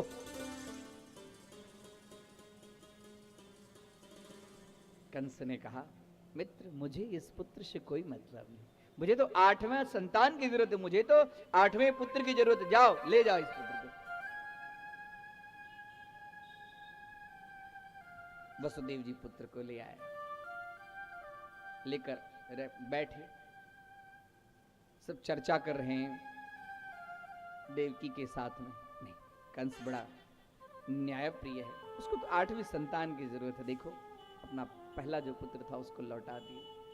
इतने में कंस के महल के अंदर में अंतःपुर में नारद जी का आगमन हुआ। नारायण नारायण करते हुए नारद जी आए। कंस वंदन किए, बोले हाँ देवर्षि बोलिए। अरे मैं यहीं से जा रहा था, कुछ काम था, सोचा मथुरा में तुम्हारा दर्शन कर तुमसे मिलते हुए जाऊं। बोले हाँ हाँ भगवान, और सब ठीक है ना? आकाशवाणी तो तुमने भी सुनी होगी। हाँ हाँ सुनी है, मैंने वसुदेव देव को कैद खाने बंद कर दिया। बोले लगता है तुम्हें गिनती नहीं आती है। नारद जी बोले कि तुम्हें गिनती नहीं आती है। मुझे गिनती नहीं आती है? कंस बोले हाँ। बोले इधर आओ। नारद जी ने 8 लकीर खींची, 1 2 3 4 5 6 7 8। नारद जी ने ऊपर से गिनाया, 1 2 3 4 5 6 7 8। 8 है ना? बोले हाँ। अब उसके बाद ने बोले कि 1 को छोड़ दो, फिर गिनो 1 2 3 4 5 6 7 और ऊपर वाला 8। 2 को छोड़ दो, फिर 1 2 3 4 5 6 ऊपर 7 8। 3 को छोड़ दो, 5 6 7 8 4। हाँ, ऐसे करते करते सभी के ऊपर में नारद जी ने बता दिया कि कौन सा गर्भ 8वां नहीं होगा, ये बताओ तुम। देवताओं की गिनती तुम नहीं जानते कंस, तुम यदि छोड़ दोगे तो क्या होगा नहीं होगा। मुझे लगा मैं मिलते जाऊं, अब मैं जा रहा हूं। एकदम कंस के दिमाग ठिकाने आई। वसुदेव वसुदेव कहाँ है पुत्र, कहाँ है पुत्र, लाओ लाओ। एकदम दौड़ते दौड़ते आया और सीधे आकर और वहीं पर कारागार के निकट एक पत्थर था, उसी पत्थर के ऊपर में नवजात शिशु का दोनों पांव पकड़ा और मस्तक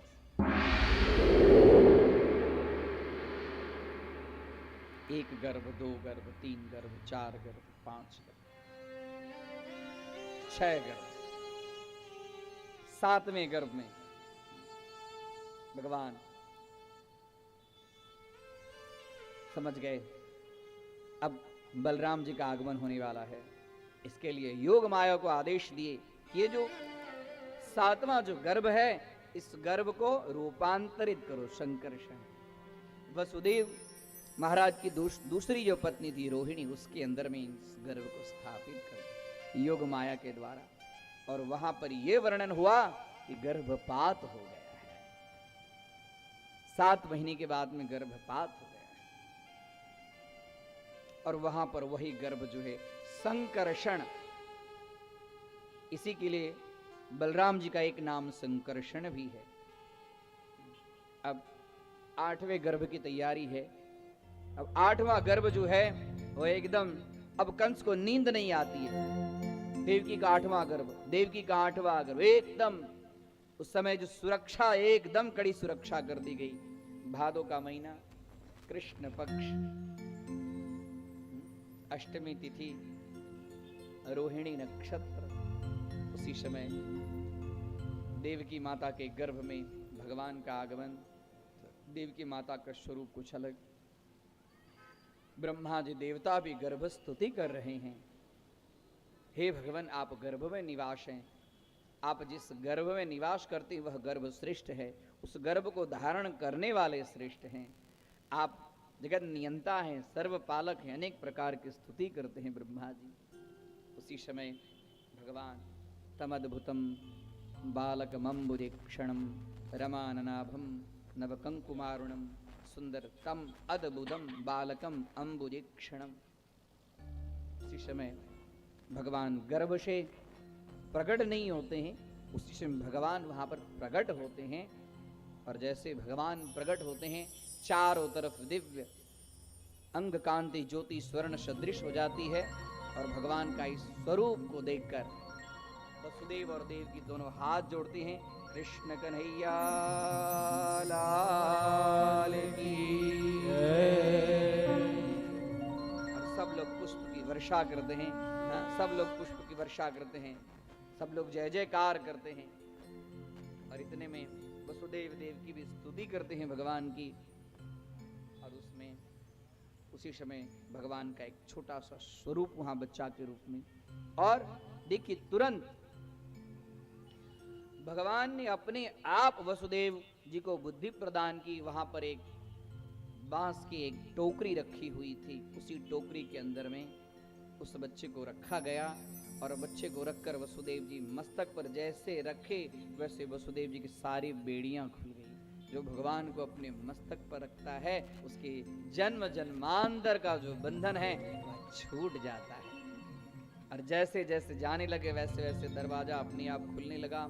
अब यहाँ पर भगवान जन्म लिए हैं और गोकुल में योग माया के जन्म के कारण सब योग निद्रा से इतने लीन हो गए हैं, सारे द्वारपाल सब सो गए हैं। और इधर वसुदेव जी गोकुल के अंदर में अपने प्रेरणा हुई है, गोकुल में भगवान बाल कृष्ण को ले जाने के लिए तत्पर हैं। द्वार अपने आप सारे कारागार के द्वार खुल गए हैं, सारे द्वारपाल सब। और जैसे बाहर निकले अपने आप कमल खिल गया। अष्टमी का चंद्रमा अपने आप भगवान को देखने के लिए तब आकाश में सुंदर सुंदर मंद मंद पवन, मेघराज से रहा नहीं गया। मेघराज जल की बूंदे धीरे एकदम छोटी छोटी छोटी छोटी जल की बूंदी भगवान के ऊपर में। भगवान एकदम हर्षित पुलकित। अब इस स्वरूप को देखकर आगे यमुना महारानी बड़ी प्रसन्न है। आज हमारे नाथ के चरण स्पर्श करने का अवसर प्राप्त होगा। यमुना महारानी भी बढ़ने लगी। वसुदेव जी जैसे आए वैसे यमुना महारानी और बढ़ रही है। इधर धीरे धीरे धीरे धीरे बादलों की वर्षा, छोटी छोटी छोटी छोटी बूंद बादलों गिरा रहे हैं भगवान के ऊपर में। और बादलों के ऊपर फुफकार करते हुए शेषनाग हमारे नाथ का प्रादुर्भाव हो गया है। और ये बादल जो है वो वर्षा कर रहा है। वर्षा की रक्षा के लिए शेषनाग ने अपना छत्र जो है वो भगवान के ऊपर धीरे धीरे यमुना में प्रवेश कर रहे हैं। यमुना में प्रवेश करते करते यमुना का पानी और बढ़ रहा है। भगवान जी देख रहे हैं कि यदि यमुना महारानी मेरे दर्शन के लिए इतनी व्याकुल हैं, जब तक मैं कुछ स्पर्श नहीं करूं तब तक हमारे पिताजी को गले तक पानी आ गया। और टोकरी में से अपना पांव थोड़ा सा यमुना महारानी में जैसे जैसे स्पर्श करती है कि धीरे धीरे शांत हो जाती। शांत होते ही गोकुल आ जाता है। गोकुल जैसे आया वैसे ही सब कोई शांत, कोई पशु पक्षी कोई कलरव नहीं है। और तुरंत नंद बाबा के घर जाते हैं। नंद बाबा घर खटखटाते हैं, द्वार खोलते हैं। नंद बाबा को भगवान को सौंपते हैं। और नंद बाबा के वहां जो यशोदा, उस समय यशोदा के वहां भी एक योग माया का जन्म हुआ था। उस योग माया को वसुदेव जी को अर्पण करते हैं। और जैसे वसुदेव जी ने योग माया को मत्थे पर लिया वैसे कुत्ते सब भौंकने शुरू हो गए अपने यहाँ। धीरे धीरे धीरे जैसे जैसे एकदम कोलाहल सब शुरू हुआ, जहाँ जहाँ आते हैं वहाँ वहाँ सब अपने आप जगने लगे। और जैसे ही महल में प्रवेश किए, कारागार में प्रवेश किए, जैसे अंदर गए अपने आप दरवाजा बंद होते गए। और योग माया को मत्थे पर रखे हैं तो उनकी सारी बेड़ियां अपने आप बंद। बोलिए कृष्ण कन्हैया लाल की जय। तरह से आज की कथा यहाँ तक भगवान बाल कृष्ण का जन्म हो गया है और अभी भगवान गोकुल में प्रवेश किए हैं और गोकुल में अभी जगे नहीं हैं भगवान, कल जगेंगे। संध्या काल का यहाँ भी समय हो गया, वहाँ भी रात्रि का समय था।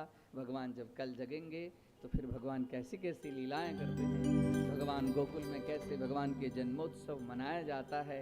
सब लोग भगवान के लिए माखन मिश्री लाते हैं, कोई दूध लाते हैं, कोई दही लाते हैं, कोई चॉकलेट लाते हैं, अनेक प्रकार के उपहार लेकर यशोदा मैया के पास में आते हैं और सब लोग यशोदा मैया को बधाई देते हैं। इस तरह से कल की कथा रहेगी। आज की कथा को यहीं पर विराम करते हैं। कृष्ण कन्हैया लाल की जय, द्वारिकाधीश की जय, वृंदावन बिहारी लाल की जय। सब लोग स्वस्थ हो जाइए, सीधे हो जाइए, हाथ जोड़िए, आंख बंद करें। श्रीमद् भागवत कथा महायज्ञ ज्ञान यज्ञ में आज के दिन जो कथाओं में जिन जिन शब्दों का प्रयोग हुआ है उन शब्दों को सुंदर सुगंधित पुष्प की कल्पना करके, उस पुष्प को दिव्य भव्य रमणीय मनोहर माला की कल्पना करके, उस माला को यहाँ पर उपस्थित समस्त भक्त समाज के साथ में भगवान श्री बाल कृष्ण जी की चरण कमलों में अर्पण करते हुए विराम की आज्ञा चाहता हूँ। हरि ओम।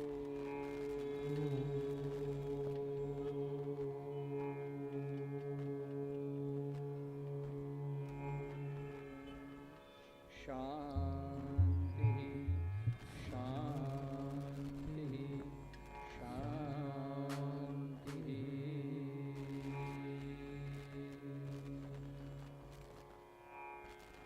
श्री भागवत भगवान की जय। एतस्माद् परम किंचिन मना शुद्धेन विद्यते, जन्मांतर भवेत् पुण्यम तदा भागवतम लभेत्। जब मानव का, जीव का जब जन्मों जन्म का पुण्य एकत्रित होता है तो ऐसे भागवत जी का लाभ हमें प्राप्त होता है। गुरु जी ने अपने मुखार बिंद से हर एक शब्द अमृतमय कहे हैं और हर एक शब्द हमें जीवन में अनुग्रह करना चाहिए, हमें जीवन में पालन करना चाहिए। ऐसा हर एक शब्द उन्होंने अपने वाणी से कहा है। इसमें विशेष 3 शब्द हमें ऐसा लगा जो हमें आप लोगों को बताए। विशेष गुरुजी ने 3 शब्द ऐसा कहे हैं, नाम की महिमा, संग की महिमा और दान की महिमा। नाम की महिमा में हमने अजामिल प्रख्यान से सुना कि अपने पुत्र का नाम उन्होंने नारायण रखा था। उन्होंने भगवान को स्मरण नहीं करके उन्होंने पुत्र को स्मरण किया और वो पुत्र नाम नारायण था। और नारायण को स्मरण करने से वो यम के द्वार नहीं जाकर के वो हरि के द्वार गए। इसलिए जीवन में कभी भी ऐसा अवसर आए तो अपने पुत्र का, अपने बच्चों का नाम भगवान पे रखना, न किसी दानव पे रखना। दूसरी बात हमने संग का सुना। हम जैसा संग करेंगे वैसे हमारी मति, हमारी बुद्धि होगी। संग के लिए हम आपको एक कवि की बात सुनाते हैं। भूलकर भी किसी राजा का संग मत करना, भूलकर भी किसी राजा का संग मत करना, न जाने कब रुला दे। और भूलकर भी कभी संतों का संग मत छोड़ना, न जाने कब हरि से मिला दे, न जाने कब हरि से मिला दे। और हम संतों की बात नहीं, हम गुरु जी की बात कहेंगे। भूलकर भी कभी गुरु जी का संग मत न छोड़ना, न जाने कब हरि से मिला दे। और दूसरी बात हमने कथा में सुनी, दान की महिमा। प्रहलाद कुल में राजा बलि ने अपना सर्वस्व दान दे दिया, कथा तो हमने सुना ही। और दान का इतना महत्व है कि उन्होंने, राजा बलि ने भगवान को द्वारपाल बना लिया था अपने घर के दरवाजे पे। ये दान की महिमा है। तो इस दान की महिमा में कुछ श्रीमान लोग हैं जिन्होंने अपने धन को शुद्ध किया है, जिनका नाम मैं उच्चारण करता हूँ। उनका नाम का उच्चारण इसलिए हो रहा है कि ये जो कार्यक्रम है, ये जो भागवत कथा है, ये किसी व्यक्ति विशेष का नहीं है, ये सार्वजनिक कथा है। और ये आयोजन किसी ने अपने लिए नहीं रखा है। हमने कल इस बात को कहा था कि ये जो आयोजन है ये राम जी मंदिर के लाभार्थ किया गया है।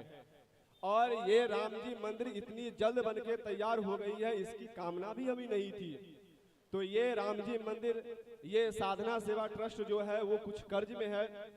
जिस कर्ज की आपूर्ति के लिए जो कर्ज है उसकी पूर्ति हो जाए, इसके लिए ये भागवत कथा का आयोजन किया गया है।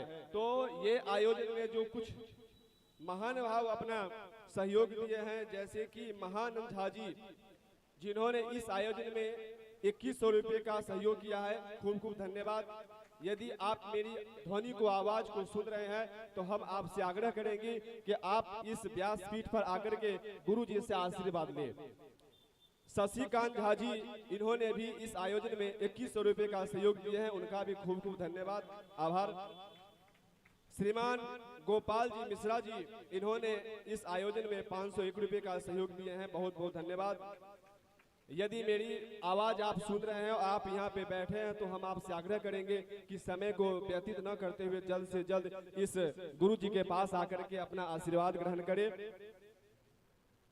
श्रीमती पार्वती जी मिश्रा, इन्होंने 501 रुपये का सहयोग दिया है। श्री बंटी भैया ने भी इसका भागवत कथा में सहयोग दिए। श्रीमान सुदामा जी गुप्ता भी सहयोग दिए हैं। श्री राम शब्द शर्मा जी, इन्होंने भी सहयोग दिया है। श्री रोहित श्रेणा में, इन्होंने भी सहयोग दिया। और एक माता जी की तरफ से गुप्त दान आया है, इनका भी बहुत बहुत धन्यवाद, साधुवाद। और यदि हमारे बीच में अरुण भाई परदेसी जी बैठे हैं, जो इस कथा के पोथी यजमान हैं, तो यदि हमारी ध्वनि आप सुन रहे हैं अरुण भाई, श्रीमान अरुण भाई परदेसी जी, तो मैं उनसे आग्रह करूंगा कि यदि सपत्निक आए हैं, सही परिवार आए हैं, तो आज की सायंकालीन आरती आप स्वयं इस व्यासपीठ पे आकर के करें। श्रीमान अरुण भाई परदेसी जी, जो भी किसी भक्त को इस आयोजन में अपना धन राशि सहयोग देना है, दान देना है, तो कार्यालय में संपर्क कर सकते हैं। किसी प्रकार की जानकारी चाहिए, आरती में भाग लेना है, आरती करनी है, तो इस आयोजन में संपर्क कर सकते हैं कार्यालय में। कल का जो विशेष कथा है वो भगवान का बाल लीला की कथा है, और विशेष जब कथा प्रारंभ होगी तो उसी समय हम भगवान की जो जन्म है वो महोत्सव मनाएंगे। तो जिस किसी माता को चॉकलेट आदि, माखन मिश्री, और कल शाम को गोवर्धन लीला भी मनाई जाएगी, जिसमें जो कुछ भी हमारे पास होगा भगवान को, जो भी पत्रम पुष्पम फलम तोयम, हम 56 प्रकार का भोग भगवान को लगाएंगे। तो इसमें भी जिस किसी माता बहनों को संपर्क करना है, अथवा आप लोग चाहे तो अपने घर से पकवान बना करके भी भगवान को यहाँ अर्पण कर सकते हैं, भोग लगा सकते हैं। वैसे भी आज विलंब हो गया है, हम विशेष समय नहीं लेते हुए आइए हम लोग आरती की ओर चलते हैं। हम लोग आरती की ओर चलते हैं, आइए आरती प्रज्वलित करें। चंद्रमा मनसो जात सगछोः सूर्यो अजायत श्रोत्रात् वायुश्च प्राणश्च मुखादग्निरजायत। दीपज्योति परब्रह्म दीपज्योति जनार्दन दीपो हरतु मे पापम दीपज्योति नमोस्तुते। बोले भागवत भगवान की जय। श्री बांके बिहारी तेरी आरती गाऊं, हे गिरधारी तेरी आरती गाऊं, हे गिरधारी तेरी आरती गाऊं, आरती गाऊं प्यारे तुमको रिझाऊं, आरती गाऊं प्यारे तुमको रिझाऊं।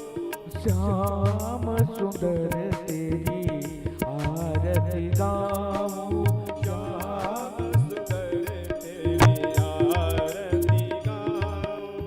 मोर मुकुट प्यारे शीश पे सोहे, मोर मुकुट प्यारे शीश पे सोहे।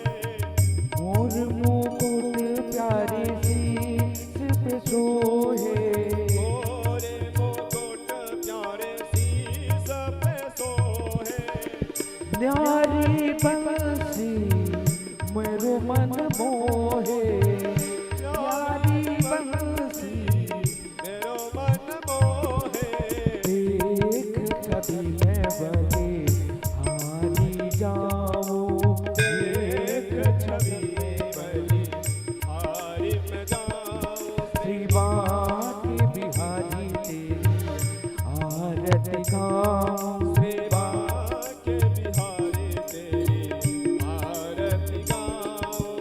चरणों से निकली है गंगा प्यारी, चरणों से निकली है गंगा प्यारी, चरणों से निकली है गंगा प्यारी, चरणों से निकली है गंगा प्यारी, जिसने सारी दुनिया तारी, जिसने सारी दुनिया तारी, उन चरणों के मैं दर्शन पाऊं, दिवाके बिहारी तेरी आरती गाऊं, हे गिरधारी तेरी आरती गाऊं, हे गिरधारी तेरी आरती गाऊं, दास या नाथ के नाथ आप हो, दास या नाथ के नाथ आप हो, दास या नाथ के नाथ आप हो, दास या नाथ के नाथ आप हो, दुख सुख जीवन साथ आप हो, सुख दुख जीवन साथ आप हो, हरि चरणन में मैं शीश झुकाऊं, हरि चरणन में मैं शीश झुकाऊं, के बिहारी तेरी आरती गाऊं, सेवा के बिहारी तेरी आरती गाऊं, हे गिरधारी तेरी आरती गाऊं, हे गिरधारी तेरी आरती गाऊं, श्याम बिहारी के प्यारे तुम हो, श्याम बिहारी के प्यारे तुम हो, श्याम बिहारी के प्यारे तुम हो,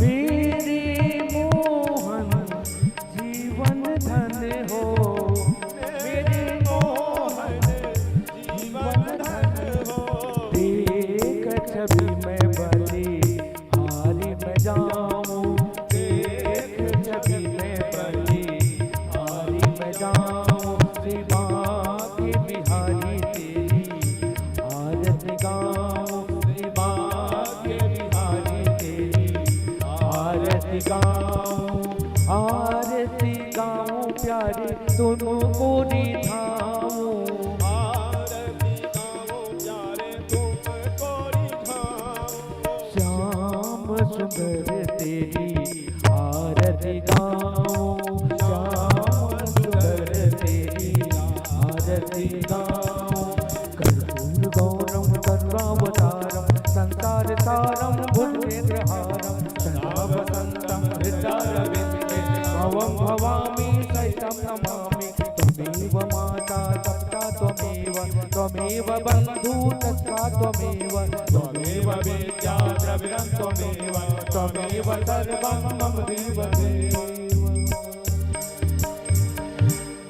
यानि गानि च पापानि जन्मान्तरकृतानि च तानि सर्वाणि नश्यन्तो प्रदक्षिणां पदे पदे, पुष्पैः देवाभिवन्दनं देवाभिवन्दनं सर्वदेवताय वन्दनं मदसुर्दिक्षोऽभिवन्दनम् आत्माभिवन्दनं परमात्माभिवन्दनं गुरोर्भिवन्दनं स्वात्मकल्याणार्थे आत्माभिवन्दनं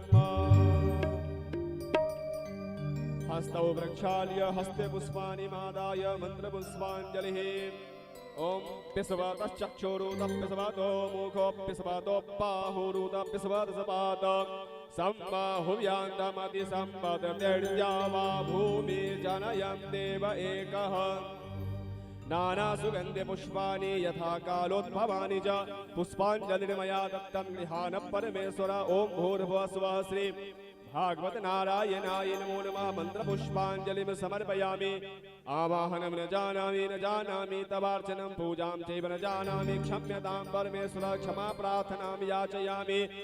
जयकारा जोर से बोलिए भागवत भगवान की जय, सुखदेव जी महाराज की जय, व्यास जी महाराज की जय। सद्गुरु भगवान की जय। आप लोग ध्यान रखिए, कल ठीक दोपहर में 2 बजे आप लोग समय से आए और कथा प्रारंभ होगी। कल कथा के प्रथम बेला में ही भगवान का प्राकट्योत्सव मनाया जाएगा, तो आप लोग इसको ध्यान रखें। दूसरी बात ये है, ये जो कथा है वो YouTube पे लाइव चल रही है, तो इस चैनल का नाम है अध्यात्म ज्ञान प्रवाह। तो आप लोगों से भी ये विनती है, जो ये कथा में आए अथवा YouTube पे सुन रहे हैं, तो उनसे आग्रह है इस चैनल को ज्यादा से ज्यादा शेयर करें, सब्सक्राइब करें। जो